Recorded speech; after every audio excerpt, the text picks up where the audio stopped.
મોરબીના આલાપ રોડ ઉપર આવેલ રામદેવ પીરના મંદિરવાડી શેરીમાં તિરુપતિ સોસાયટી પાસે રહેતા નીરવભાઈ અશ્વિનભાઈ બોપલિયાએ મોરબી શહેર એ ડિવિઝન પોલીસ સ્ટેશન ખાતે ઇમરાન ગુલામભાઈ માડકિયા, ભરત રબારી, વિપુલ જયસંગભાઈ રાઠોડ તથા કિશનભાઈ રબારી સામે ફરિયાદ નોંધાવી છે, જેમાં જણાવ્યું છે કે તેના પિતા અશ્વિનભાઈ હરકજીભાઈ બોપલિયાએ ઇમરાન માડકિયા પાસેથી 12,50,000 રૂપિયા 4% વ્યાજે લીધા હતા, જેની સામે આરોપીને 50 લાખનું વ્યાજ ચૂકવી દીધું છે અને મકાનનો સોદાખત કરી ઓરિજિનલ દસ્તાવેજ તેણે લઈ લીધા છે।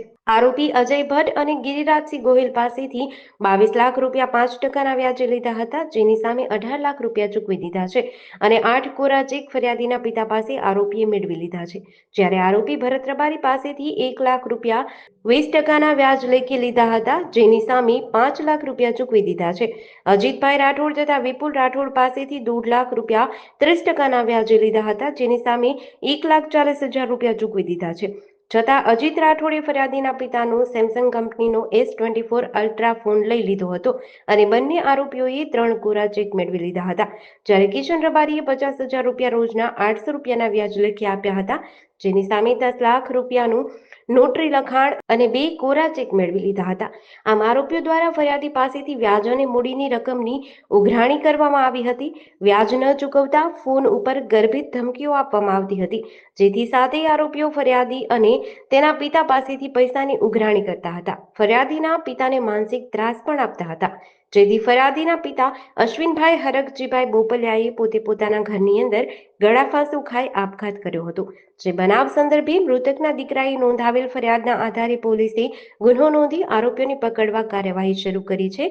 આ ગુનામાં તપાસ અધિકારી PSI જેવી ઝાલાએ કિશનભાઈ મનુભાઈ રાઠોડ રબારી અને લાલજીભાઈ ઉર્ફે ભરતભાઈ અણંદાભાઈ રબારી અને ગિરિરાજસિંહ પ્રદ્યુમનસિંહ ગોહિલ દરબારની ધરપકડ કરી છે અને બાકીના આરોપીઓને પકડવા ચક્રો ગતિમાન કર્યા છે।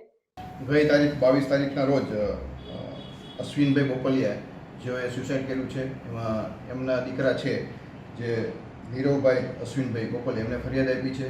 એમને કુલ 7 લોકો વિરુદ્ધ ફરિયાદ આપી છે, જેઓ વ્યાજે પૈસા લીધેલા હોય એ આશરે 70 લાખ રૂપિયા જેટલા હોય, જુદી જુદી રકમ, કોઈ 4%, કોઈ 10% અને 20-30%ના ઓલાથી લીધેલા હોય, એને વારંવાર પૈસાની ઉઘરાણી કરતા હોય, જેથી તેઓના ત્રાસથી પોતે આત્મહત્યા કરી લીધી છે એ બાબતની ફરિયાદ નોંધાયેલ છે। ફરિયાદના કામે અમે 3 આરોપીઓની ધરપકડ કરી છે, એમાં ગિરિરાજસિંહ ગોહિલ, ભરત રબારી અને કિશન રબારીની ધરપકડ કરી છે। અન્ય જે આરોપી પકડવાનું બાકી છે ઇમરાન માડકિયા, અજય ભટ્ટ, અજીત જયસિંહ રાઠોડ, વિપુલ જયસિંહ રાઠોડ, જેઓને પકડવા માટે એ ડિવિઝન પોલીસ ઇન્સ્પેક્ટર અને સર્વેલન્સની ટીમ જુદી જુદી ટીમો બનાવી અને આરોપી ધરપકડ કરવા માટેના પ્રયત્ન ચાલુ છે। સાહેબ, અને કેટલા ટાઈમ પહેલાં પૈસા લીધેલા હતા અને કયા કારણોસર લીધેલા હતા એવું કંઈ?